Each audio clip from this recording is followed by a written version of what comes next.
Everyone is here. Bom dias. Tudo bem? Fala português? No? Okay. English then. Or Finnish? Anybody here speaks Finnish? No? So sad. My name is Mikko. I'm working for a company called localbitcoins.com, and I'm here to have a presentation what it is to work with money in Python and how our company is working, and it's a little bit like crisscross of software development and company practices and all this Bitcoin revolution. So bear with me if you don't care about the stuff I'm talking. And let's go to back to the basics. How many of you know what's this? Please raise your hands. Yes, this is I call this a paper. And in Finland we have a paper industry, and we know that the paper goes away. As you can know that in the internet, services like books, videos, movies, they have all go to internet and electronic versions, and you don't anymore go to shop to buy DVDs. So it's just a natural step that the money also goes to the internet, and everything will be replaced online stuff if you are doing business online. Which brings me to Bitcoin. Bitcoin is a virtual currency, and it's very, if you are a software developer, it's very, very handy, because you can actually go to your shell prompt and you can just give your Unix commands. Send money, get money, and that's how easy it is. It's like very easy. The other thing, it works everywhere. For example, I had a friend from Australia who tried to book flights in Brazil. He actually booked the flights, but they had cancelled the flights because they couldn't process Australian credit card payments. That kind of things don't happen with Bitcoin.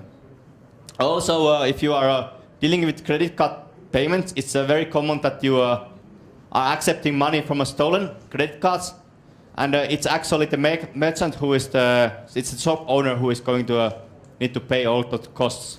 It's never the credit card owner who is losing his credit card and he always gets the money back.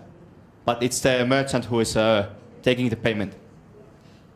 Also, with the Bitcoin, it's more or less inflation safe. If you compare it to Argentinian peso, anyone from Argentina? So you know that the Argentinian peso is going like this, and the Bitcoin is going like this too, but it's almost the same. So it actually makes more sense to have Bitcoins than pesos. And the other one is that you are in the control of money. What happened in Cyprus, in Europe, that the government just came in and took all money from your bank account. It can't happen with Bitcoin because you are in control of your private keys, how to make transactions.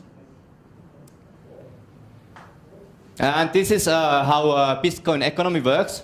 First, you have this Bitcoin mining, that somebody is creating those Bitcoins. It's not very interesting anymore. It's mostly Chinese people doing that with the hardware factories and stuff like that. And those miners sell it to the centralized exchanges where we have speculators. A little bit like in stock market, they are hedging Bitcoin value up and down and try to make money out of the cost differences. And after that, we are a little bit closer to a normal person. We have in-person exchange, like you go to meet some person, like you come to me and say, I want to buy Bitcoins, and you give me reais, and I give you back Bitcoins. It's like person to person. And then when you have those Bitcoins, you can go to online and buy some books or movies or whatever with them. I could say that you could buy drugs, sex, and rock and roll with Bitcoins, but let's say that you can buy domains and virtual private servers and stuff like that. So it sounds more legal. And if you want to build your own service where you're accepting money, we have a Django project which you can use. And if you want to know more about this, you can just come to and knock me, and I will explain you how it works. But I don't want to go into technical details in this presentation. And then this is our website I'm working right now. We have 10,000 Actually, that's wrong. It's 10,000 visitors per day, 500 new users per day, and about 350,000 US dollars goes through the website every day. So it's a okay business. And I think we have like 4% of all public Bitcoin exchange markets in the world. So it's happening on our website. And it means that it's very popular, and we get already some kind of scalability problems with the process. And how the local Bitcoins fits on this map is that we are an in-person exchange that you can, it's like an eBay. You can put an advertisement, our website. And in advertisement, you say that, okay, I'm selling or buying Bitcoins with Brazilian bank transfer, and this is my exchange rate. And then other people can come to website and find your advertisement, and then they can contact you and say, hey, okay, I want to buy your Bitcoins. And the trick here is that we are supporting, because it's like in person to person, it can work everywhere where we have people who can actually put up the advertisement and have some kind of payment method going on. So it works all around the world. Western Union, PayPal, and if nothing else works, it works with the cash. And we have even guys who have a kind of deals that, okay, if you send me a MacBook Pro, I will send you the Bitcoins. Okay, and that's about our website. And now I talk about how our company works. In the 60s, when NASA was still doing this space business, and there was a space race going on with the US and the Soviet Union. If you went to visit NASA and asked the janitor there, the guy who is cleaning the floor, that, okay, what you are doing here? And the answer was, I'm here to put man on the moon. So everybody in the NASA knew what they were going to do there and why they are doing the task, what they are right now doing. And the same thing is with our company, that every time you are creating something, writing code, writing blog post, or going to toilet, you know that how this will be beneficial for the company, how much money we will make out of it, or how less losses it will create. And this is very important because I have been in past been working with big corporations, and usually in there, if you are doing software development, you only see the costs. That you know that, okay, our project will cost like 50,000 euros because we have 5 persons and everybody is working for 10,000 euros per day. And those guys who are seeing these numbers, they are actually never seeing how much money comes out from the work. And it usually leads to the fact that you are trying to minimize the costs, and you are then moving all the software development to India because it looks like it's cheaper. But also you are going to lose your profit that way. So it's very important that everybody in your company knows where the money comes from and how it's feeding you. Then in Finland we have a company who is doing taxi business. And if you go to work for this company, and it doesn't really matter what you are going to do. If you are building a website or if you are going to be the CEO of this company, the rule is that for first 2 weeks you are going to drive a taxi. So you are putting the taxi man hat on, and you are just going to do the very, very basic work, what's the business is all about. And this way you can learn actually through your own experience what is it. And in Microsoft, they have the saying that when you are working with the Microsoft, you are eating your own dog food, because you need to use the Microsoft tools your own company is making. Then one Linux company changed it that, okay, we are doing SUSE Linux, so we are drinking our own champagne because they didn't want to call their SUSE Linux a dog food. But in our company, we call that we are eating our own dog shit. It's so the code we are writing is so awful that it feels like sometimes that And that's when you are creating a feature, you must be also be using that feature in some point of future yourself too. And that way, if you have created this awful form and you are filling in the form first time yourself, you see how awful is it, and then you go and fix it. And other one is just do it, because usually if you are planning something and you are making careful plans and then you are actually executing those plans, they are not probably what's going to happen is not probably what you were planning in the first place, and then you need to go to a drawing board back again. So our philosophy is that we just do some crap, then we put it out, and then we if it's crap and it always is, then we fix it later and see how it goes, because of it doesn't really make sense to prepare everything perfectly beforehand. You are losing time, and your users are waiting and so on. So we just put it out, and then we will see what happens, and we will fix it later. We are not really worried about like Chinese and Japanese people that, okay, I made a failure, and then you take this katana and seppuku. So it makes more sense to just try it, and then you fail, and then you fix it. And then some bits about financial websites, because you're dealing with the bitcoins. It's a huge player in the gray and black markets, and it means that our website is website and users. It's mostly the users. They are constantly being attacked, so that they want to steal the bitcoins from those users. And it's a really pain in the ass when the Russian hackers are trying to attack your website every day. So first of all, I want to say that the first rule is that use Python. Because if our founder would have been using PHP, we would be already out of business, because the site would be hacked like 50 times.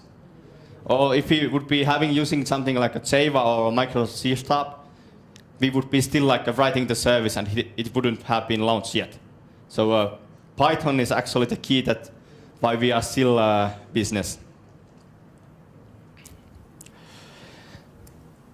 Other one is it's really a simple thing. I'm not sure if anybody knows this. It's I can show it. It's it's an app. It's called the Google Authenticator, and if you probably won't see, but there's a timer going on, and for every 1 minute you get a new code.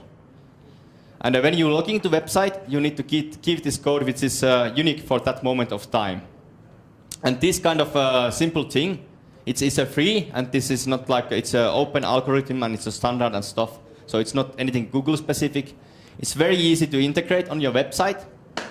And when you put that there, you can be sure that you get rid of all these password hacking problems, that someone has a stolen password and then they go there and steal our bitcoins and so on. And I know even in some countries we have a huge problem with the fact that in UK, Australia, and German, when you have online banking, you are dealing with your real money. You don't have a two-factor authentication. You have just like a username and a PIN code. And you can access all the bank account with that information. And of course, it's a problem, because we have Windows users, and their computers get compromised with malware, which means that the hacker gets in the computer, it has a total bank account access, and then they are trying to convert those monies to Bitcoin, so that they can actually move the Bitcoin somewhere else. And it's very sad, because banks are really not caring about the user security, and it's always the poor customer who is losing their money. But if you are using two-factor authentication, there's no problem with this kind of malware or whatever. And one is also it's called Apache mod called fail to ban. It protects your websites against the brute force attacks. Like someone is trying to log into your website 1,000 times with certain username, it will stop it after 5 attempts or so. And it's very easy to install on Apache or Nginx, and it's very easy to install your integrate to your services like a Plone or Django.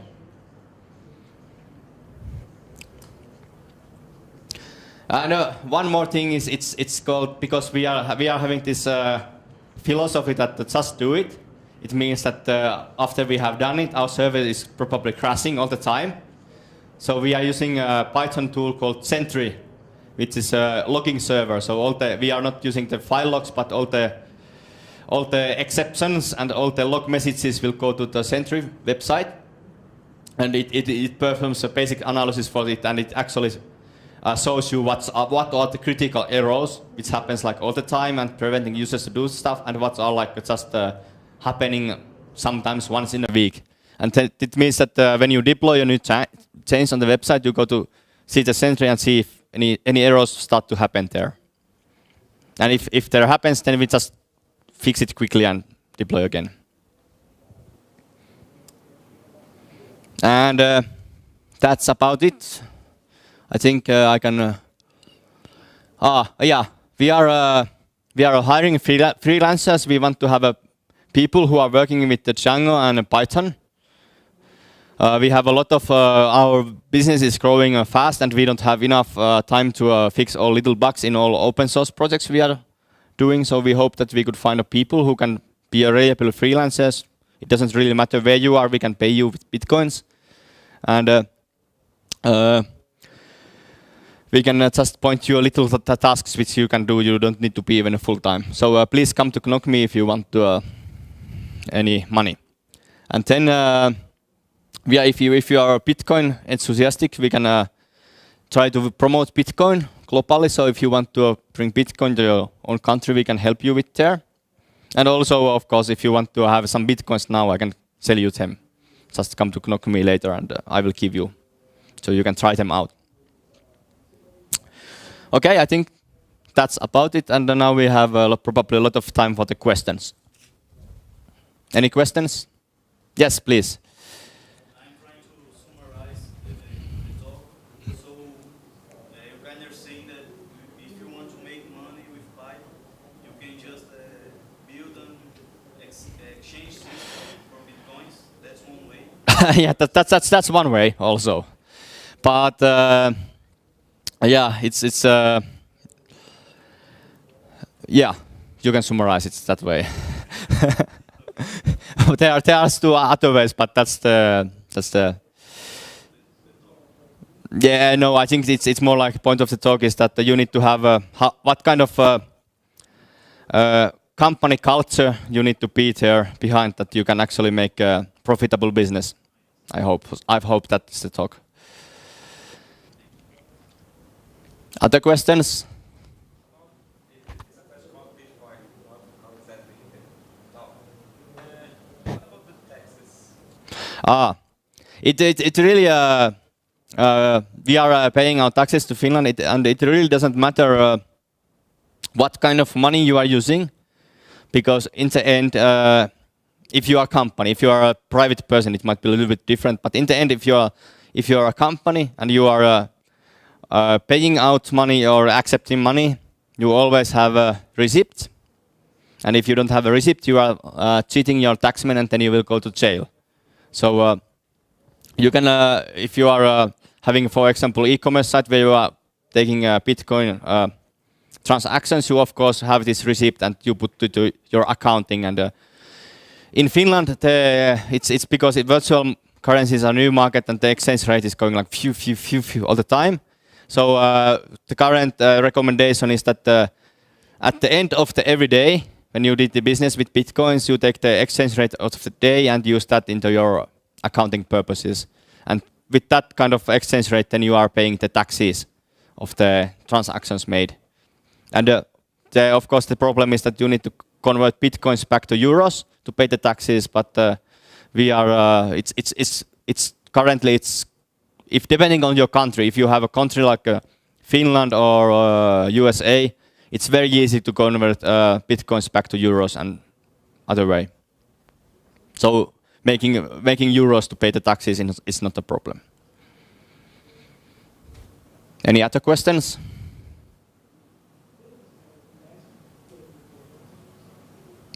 Please.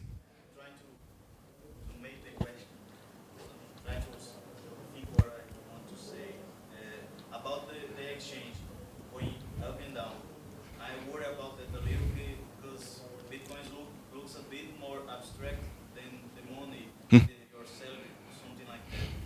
And some years later, there were a lot of services that give you points for doing things, and you trade the points for products. Like, if you have 10 points, you can get a DVD. But a while later, when more users come in, it gets more easier to get points. Now, instead of 10 points for DVD, you have to give 40,000 points for the same DVD. Yeah. And is there a risk of this happening to Bitcoin? It going too far, the exchange, because it's more abstract, the way you can get points? Yeah, I think there are two parts in this question. First is that how you set the price of certain service or product, and the rule is that you never use Bitcoins for pricing because the exchange rate is going like this, but you base your prices for euros and dollars for now. So when you are buying something and even if the daily Bitcoin rates changes, as a merchant, you will always get the same amount of Bitcoins. You have to set the price of the sales and products to the real currency. Yeah, yeah. And other part of this question is that Bitcoin is so-called inflation safe storage of value. That unlike what could be a good example, like United States dollars. So when United States needs more dollars, they will just print more out, and it means that the value of dollar compared to the service is going down. So the people are losing the value of the money they have on their bank account because it's inflating. But in Bitcoin, it's actually built in the protocol itself, how fast and how much Bitcoins you can have in circulation. So more Bitcoin mining comes to the network. It's the process of getting new Bitcoin slows down. So it's kind of balancing it out, and so that there is no inflation in Bitcoins. And it actually leads to the other problem is that when people get Bitcoins, they just want to sit on top of them and not to use them because of it's guaranteed that in some time of the future those Bitcoins will be the double value. So they are making waiting that Bitcoin price goes up and then they are selling them. Not like stocks exchange, stocks. Yeah, because it is a kind of upper limit for Bitcoins, and it's 21 million Bitcoins in the protocol itself, and now half of the Bitcoins ever have been created, and the other half is left. It's getting more difficult, and I think it was 2040 when the last Bitcoin has been created, and then we don't have any more new Bitcoins.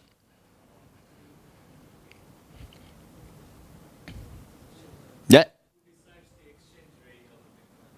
Who sets the exchange rate of the Bitcoin? It's you. When you are selling or buying the Bitcoins, you can say that I want to have 5,000 euros per one Bitcoin. But it means that no one probably will come to buy your Bitcoin. So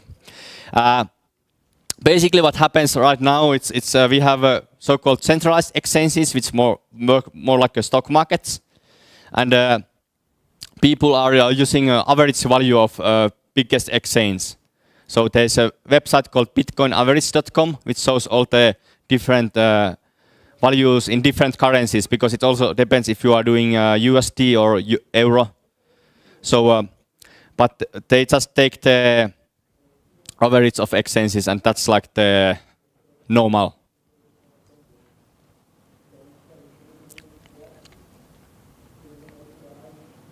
Any more? Okay, I think you can. Oh yeah, if you want the Bitcoin, just go to this URL, and there's our website, and they will have my offer to buy Bitcoins with reais. And if you have any more questions, just come to knock me after the presentation. Thank you.